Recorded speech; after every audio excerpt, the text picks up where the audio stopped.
When you meet your person, you will know it won't just be about chemistry, interest, or attraction.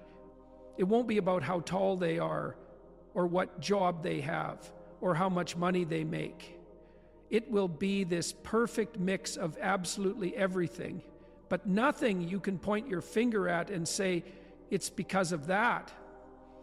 It's in the way you feel when you're together, how your conversations flow effortlessly, how you can sit in silence and still feel connected.